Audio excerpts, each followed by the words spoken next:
Hello there, this is Derek from Pacific Coast Auto, driving here in Japan just after going to USS Tokyo, the biggest auction in Japan.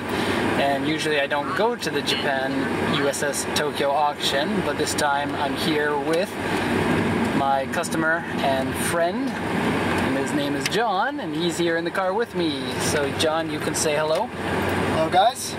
And John, we're just going to do a little bit of a talk about the auction today and a little bit of an interview about how your trip to Japan went. And so we'll just go into it and see how it goes. So first off, how long was your trip so far? We've been in Japan here for roughly 5 weeks. This is our last week here. We'll be leaving Yokohama on the 8th and flying back home. Okay, and before we go any further, in the back seat there's John's friend, Amelia. Hello! Hi! And I didn't want to leave you out, I'm sorry. Okay, so that's a pretty long trip that you're staying here for. Usually people stay here for 2 weeks and nothing longer than that. And so, leaving in 4 days. So tell me what sort of things that you did when you were here. So we first started off in Tokyo. We were in the Ueno area, so basically covered all the temples and shrines and everything in Tokyo, including USS Tokyo as well. From there we went to Nagoya. There's definitely some pretty cool things as well to see there. My favorite so far, I would say, is Hiroshima. That's definitely a must-do. The A-bomb dome was definitely lots of history there. Definitely think everyone should experience that. Now I haven't experienced that. I definitely think it's a must-see. Now we're in Yokohama. We're gonna hit up the Nismo factory tomorrow. Oh, really? Yeah, and we're also gonna go see the Nissan engine plant. So that was pretty cool, history on all the engines. It's pronounced Nissan. Nissan, there we go. And do you know what the lucky number for Nissan is? 34? No. But good answer. No, the lucky number for Nissan is 23. Do you know why? I do not. Because Ni means 2 and San means 3. Oh, look at that. Learn something new. So 23. Go to the Nissan factory and be like, guess how many GTRs I've driven in? 23! Hey, you know how many times I've gone to the bathroom today? 23 times! And they'll be like, what are you talking about? Stupid gaijin. Yeah, exactly. Outsider. The Nismo factory, the Nismo Yokohama, I guess, head office, they have a showroom there and they've got a couple of race cars, and we actually go there quite often because it's about a 2-minute drive from USS Yokohama. But the stupid thing is they've got a store there and you can actually buy complete engines, like Nismo RB26 engines at the store there. But the store is closed 1 day a week, and that day happens to be the same day that USS Yokohama is on, so I've never actually been to the store portion of that. And so a little bit of a letdown there, but it looks really interesting. They've got the RB26s on casters, and they have the big turbos, like the N1 turbos, and it looks really interesting. The entire trip, though, to the Nismo factory, it can be done in less than an hour because it's not that big. The Nismo, what is it? Nismo head office? Yeah, I believe so. And the key to going there, though, is that you can see their Z-Tune. You know the Z-Tune, right? Right, absolutely. And so this one is, for those who don't know, the Z-Tune is an R34 Skyline GTR. And Nissan, I think, or Nismo, technically Nismo, which is Nissan Motorsports, went and bought 20 of their GTRs, of the best ones they could find, back, and then fitted them with a whole bunch of really neat parts. And 500 horsepower engine? Yeah, from the factory, yeah. And so 500 horsepower engine, full special body kit, and the front fenders have really weird cooling ducts in them. And then sold them to some of their best customers, but they only ended up selling 19 of them. And one of them is actually in the Nismo world headquarters. Sorry for touching your arm there. And so certainly, that's one of the cars that you're only ever going to get a chance to see once in a lifetime. The rest of the stuff that they have there can be interesting. They've got race cars from like 24 Hours Nürburgring, and they always cycle out what they have. It's pretty interesting, but I guess the downside is there's not much around that area. And so it's, you go there for that and then you have to leave. The engine factory, you said? Yeah. Where's that? I think it's more of an engine museum, I guess. Mm-hmm. It says that it's about a 20-minute walk from the Nismo to the museum. Oh, okay. So I don't know exactly where, but I think it would be to the east. Or to the east, I believe. I guess that makes it more worth it to get out there. May as well, yeah, why not? And then definitely going to go to Daikoku Futo as well. Saturday. Yes, we're going together to Daikoku Futo on Saturday, and I'm pretty excited for that because I only go there when customers come here to Japan. Are you cold back there, or hot, or what? I'm Good? Okay. It's just the AC is going right on my hands, and my hands have turned to ice, and now I can't steer. So if I go off the side of the road, then grab the steering wheel. Will do. Hey! Daikoku Futo is fun to do, but you have to do it at nighttime, and it should really be done on Friday or Saturday. That's a parking area where they, I guess, just kind of like a common place for people that are driving around to meet up and show off their cars. And so it's kind of like if you've seen the movie Tokyo Drift, it's very much like that. There's cars that are playing music and lots of different groups of types of different cars, and on special days they have special meets there. Like, for example, on August 6th they have the AE86 day, because August would be 8 and 6 would be 6, so 8-6. And they do the same thing for the S13 and the S14 and the S15. And so it's fun. The bad side is if you don't have a really nice camera, it's hard to take pictures because it's at nighttime, and you need a good camera to take good pictures at nighttime. So bring a tripod if you have one. Will do. Okay, so today we'll talk about the auction a little bit. We went to the biggest auction in Japan. There's like 15,000 cars there. So this is, John, this is your third time actually going to this auction. How was it? Wait. The first time that you ever went, what was your first impression of it? There's definitely a lot of cars. Makes me want to buy one of everything there, pretty much.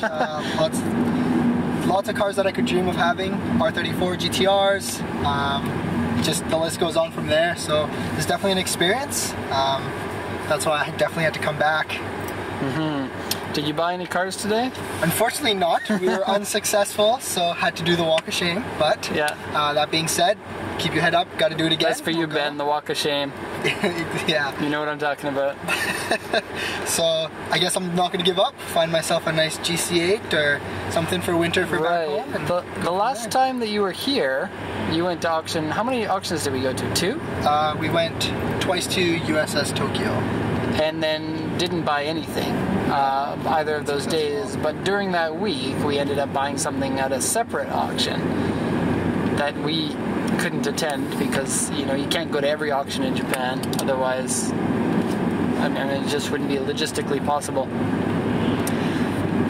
The auction today, I thought the prices seemed to be pretty high. And so USS Tokyo sometimes is higher prices than other auctions, because they're the big daddy. And so it can be hard to get a good deal there unless you're buying cars that not many other people want. And what a lot of my customers do is they want to buy cars that they can, as soon as it lands, sell the car. And so this is kind of a hobby business for a lot of my customers. They'll buy the car and they'll drive that car personally while it's for sale, and as soon as it sells, use that money to buy their next car. And it's fun to do that. You can, you don't make a ton of money doing something like that, but for a lot of people, it gives them a chance to drive so many different cars that, they otherwise wouldn't be able to drive. And so it's a fun thing to do. What were some of the target cars that you wanted to buy today?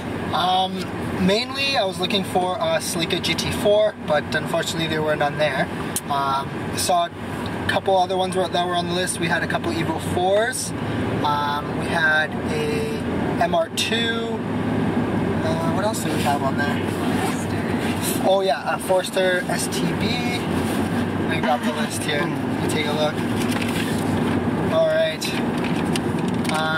We had a Chaser, 300ZX, 2 STIs, a couple Evos, and that Forester as well.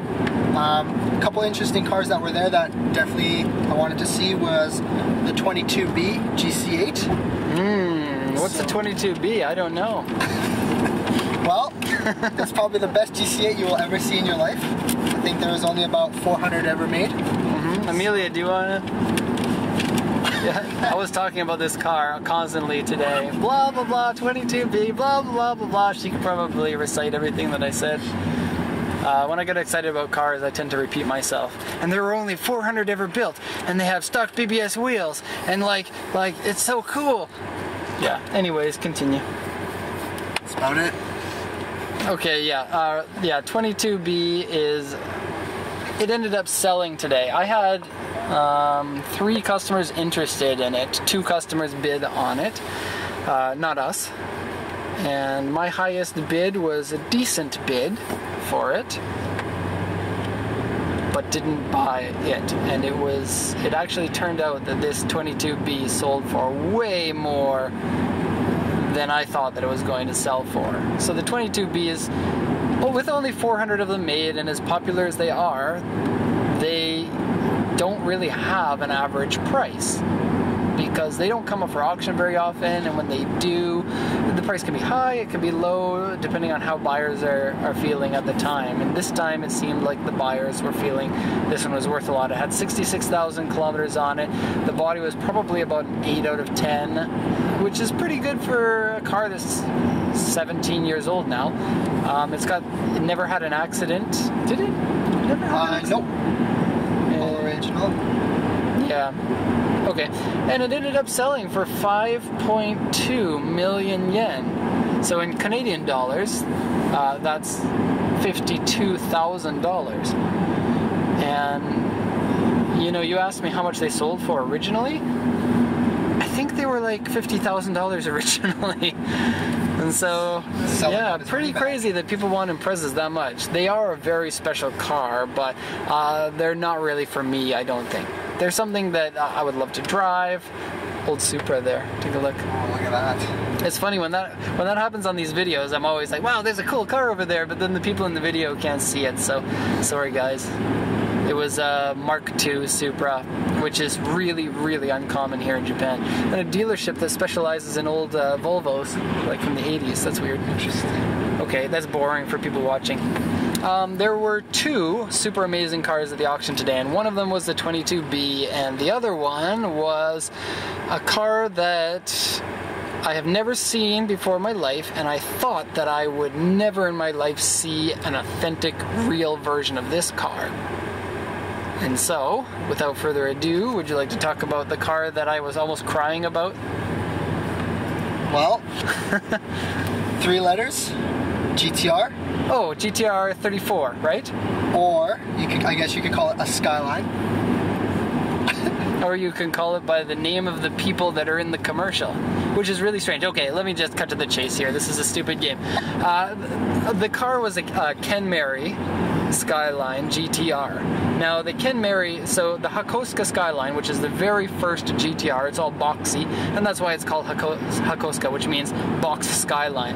Those are very popular because they're the first GTR, but they made several thousand of them, like 3,000 of them. And so they sell for 50 grand or so for an authentic GTR, maybe up to about 80 grand for a really nice one.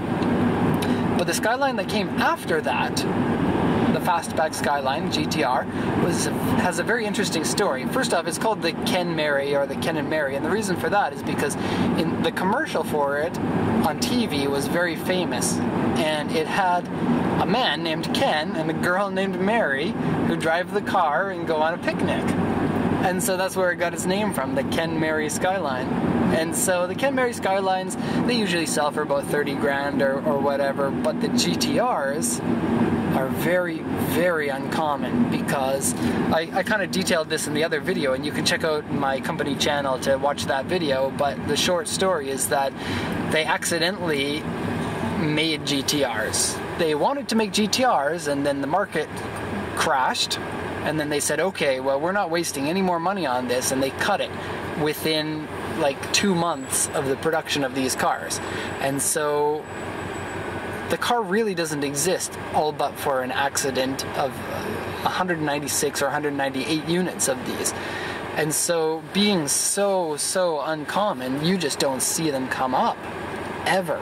And so they're a 2000cc inline 6 triple carb. I think from stock they were 160 or 100